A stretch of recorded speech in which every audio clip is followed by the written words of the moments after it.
everyone, this is Rochelle with Lost and Found with PCare, and today we are talking about unrelenting standards, and I have a guest with me, Shojuana Ayers. Hello, everyone.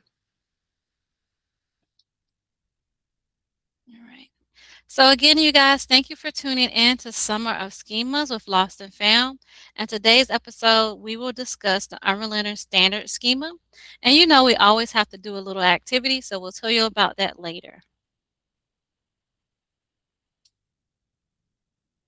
All right, so this is my guest, Shojuana Ayers, and she is also a licensed therapist. Thank you for joining us today, Shojuana, and I hope that you have a good time on our show. Thank you for having me. All right. So if you guys have been following me, you already know a little bit about unrelenting standards, but I'm just going to do a recap for the new followers. So when you are dwelling in the unrelenting standard schema, you set very high expectations for yourself and sometimes for others, and this negatively impacts your life because you constantly feel like you're raising the bar and that you're never meeting that bar. People with this schema often feel unhappy with their achievements and they often worry about failing. So when you think about unrelenting standards, think about perfectionism because they're very closely related. All right, so now we're about to play a game. Can you escape the schema? So we are going to put our guest Shojuana in an escape room, and she is going to have to escape. And here are the rules. Okay, so you have entered the room of impossible expectations. You may leave only when you discover that perfection was never the key. You're going to collect 4 code numbers to unlock the final escape. To be successful in this game, you must remember everything that you have learned about the unrelenting standard schema. A little tip, remember to keep track of your code numbers as you go along. Okay. All right, puzzle number 1, the impossible checklist. Every rule looks important, but one is the biggest lie. Which one is the biggest thought that keeps people trapped in perfection? So all of these things are unrelenting, but there's one that is the biggest lie. Which Mm, one do you think that is? mm. Um, I will say never make mistakes. Okay, that one was hard. I made that one hard. So you got that one right. All right. The answer is never make mistakes.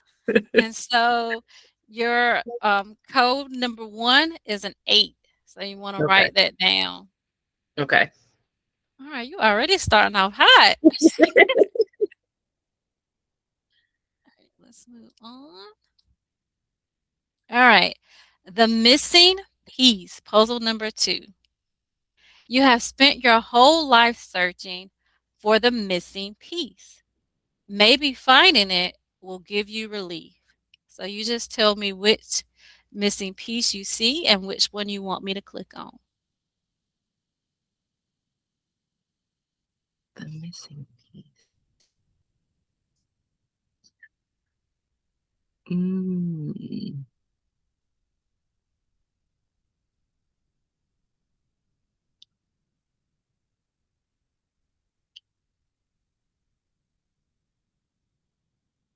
Mm. Is it where the puzzle pieces are at? That's one of that is what I'm supposed Yeah. to select out of one of those. Um, you can select one of those and we'll see what happens. Okay. I'll say the light. Okay. Oh Oh, Lord. looks like it's not that puzzle piece. So we we're gonna try again. Spent your whole life searching for the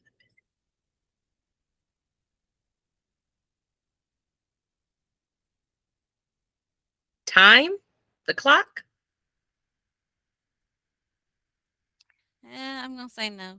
Okay. But you're hot. I mean, you hot.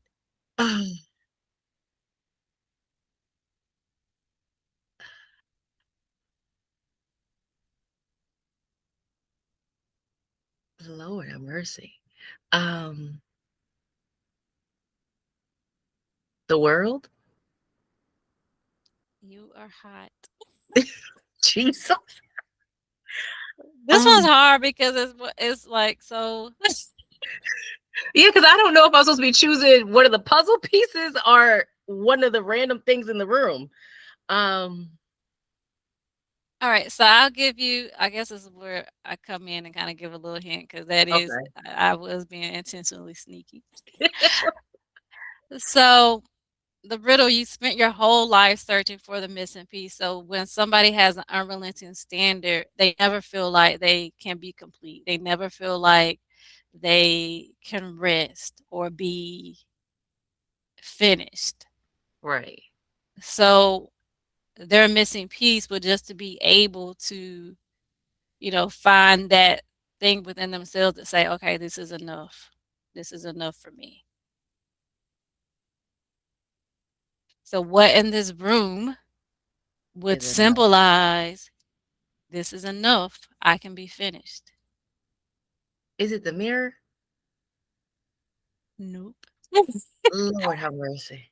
When you figure it out, you'll be like, "Oh, really, Michelle?" Oh,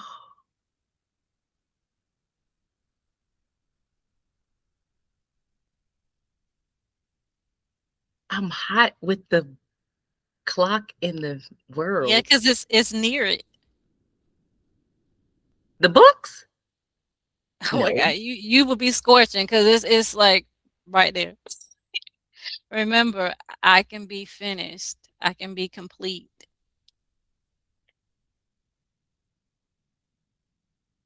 Done? No. Let's That's the let's part. see. Let's see. Let's see.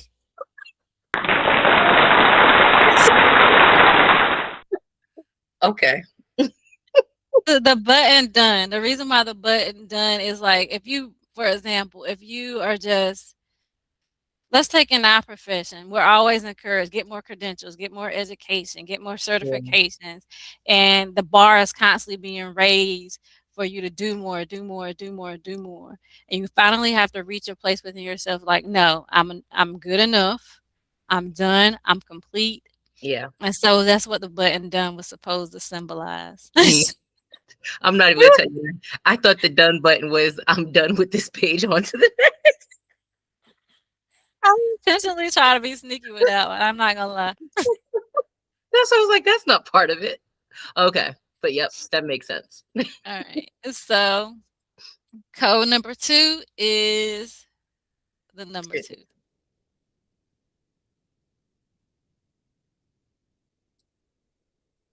All right. So this is puzzle number three called Schema Scrabble. Okay.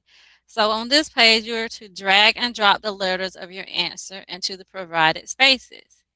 Also remember that the sum of the answer is a part of the code. So the letters that you pick, you add them up. So it's like two puzzles in one. Okay. So unrelenting standards, this is a clue. Unrelenting standard schema lies to you by making you think that you must be the blank. And then you'll look up here and find the letters to fill in those four blanks.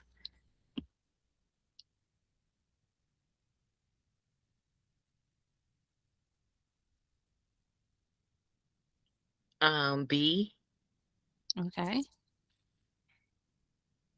E, S, and T. Yep. You must always be the best. And so we're going to add those up. Put my math skills to the test. All right. So the answer is best. So code number three is 6. Okay.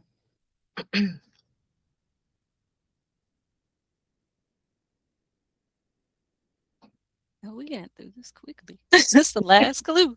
Oh Lord. All all right. Puzzle number 4 is called Not Noted. Okay.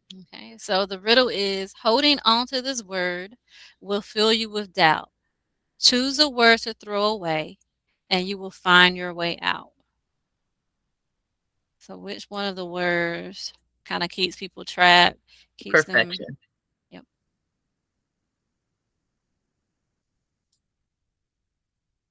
All right, the answer is perfection. So, code number 4 is 4.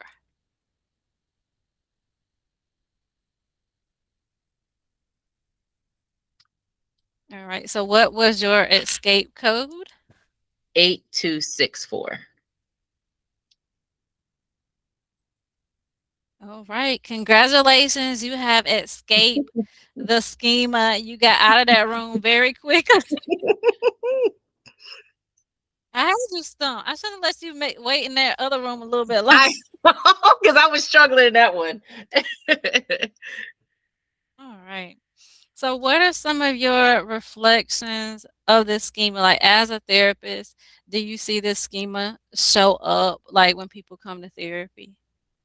Absolutely. I think it happens a lot with mothers, Mhm. mothers, fathers, grandparents, husbands, wives, children. Um, a lot of times they turn into like a caretaker role. And so a lot of Mhm. times that's where it feels like they have to worry about everybody else. But then the question is always asked, who's worrying about you or who's taking care of you? Um, so yeah, absolutely. I think it's always about the perfection and making sure that they do everything perfect because they feel like everything revolves around whatever they do. So my family doesn't operate if I don't do this, or, at work, things don't take place if I don't do things correctly at work. Yes, I've seen it a lot with people with work. Hmm. And it's just been a theme no matter what position a person has, no matter what job industry they have. Hmm. It has been a theme here lately where people just feel like it's never enough. And Yeah. it leads to burnout because they're like, I just Hmm. can't get everything done. Maybe I should work extra hours because, Hmm. stacks of paper are piling up, notes are piling up, you know, and I think kind of the culture that we live in, the society that we live in, kind of causes that schema to be amplified because we Hmm. live in a fast-paced world with high demands. People wanting you to do more with less. Hmm. So that feeds into that schema a lot. Yeah. And that's Absolutely. another that's another reason why I put that word done up there because I'm done. That is true. Like Yes. I'm done. Yeah. what you get is what you get because I can't I can't keep feeding Yeah. into that schema. Yeah. I So know a yeah, lot of I'm times now I'm with really jobs, and I know like you and I definitely know this, that job performances are not reviewed every 6 months and at a year's mark anymore, and just like you automatically get a raise. Now it's like, what have you done to make us want to give you a raise? So that's definitely how this schema plays a part, right. because you feel like you have to go over and beyond. And I'm a stickler for this, and I tell my clients this all the time. I'm like, you don't get no pat on the back or award for going over and beyond besides being burnt out. So you're going to get my job description, and if you don't want to give me a raise or what have you, that's fine.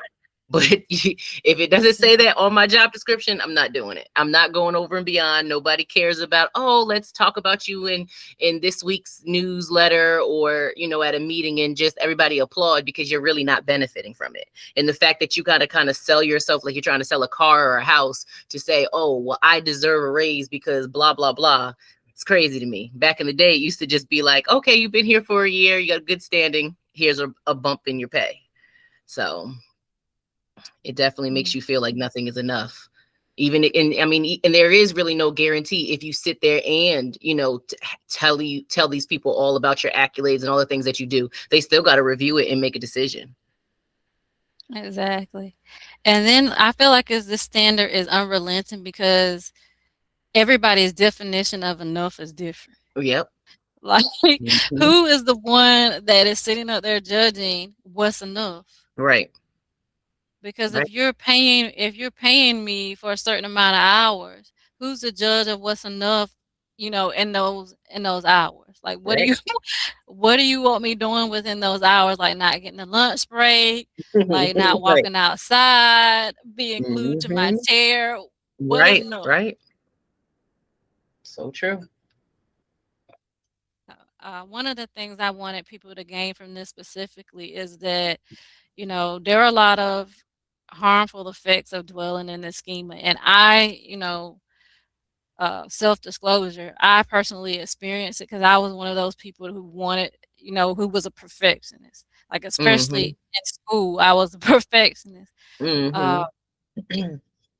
then in the work world, it's a little bit different. And I had this Yeah. conversation with someone um, that in school, it was easier to be a perfectionist and not be stressed out because school more so judged quality, the quality of your work. Mhm. Um, but now I've noticed that in the workforce, maybe not all jobs, because I haven't worked at all jobs, they don't necessarily judge quality. They judge quantity, how Yeah. much you're able to produce. And I that's not my strong suit because Right. Right. I rather focus on quality than quantity. Mhm. But that's just not the world we live in, and so I had to be realistic that, okay, I can't be a perfectionist in this world. I got to give what I can give. Right. Not try Right. to overdo it and just find the balance. Well, no, on the last slide, one of those positive words was balance, and that's what I've been trying to find. Like, how Mhm. do I give them a little bit of what they're asking for, but Mhm. also be able to give quality work as well. And if I'm that doesn't work well with me. If I'm trying to meet a certain number Yeah. and give quality, like something's gonna go lacking. So. Absolutely. Yeah. All right, you It's guys. Thank you guys for joining again, Lost and Found with PCare. I know that we discussed the schema in a playful way, but mhm. as I always encourage you guys, if you find that any of these schemas that we go over resonates with you and you've been struggling with it, please reach out to a licensed therapist to help you navigate these schemas because schemas are difficult to unpack. There are things that have been buried deep with us for a long time. So you want someone who has been trained to help you to unpack these schemas in a safe place. So as always, I'm going to provide some information at the bottom of the post so that you guys can find your own licensed therapist if you need one to unpack these things with. This is Rochelle with PCare, and again, thank you for joining, Shawana. Thank you for having me. Bye, everyone.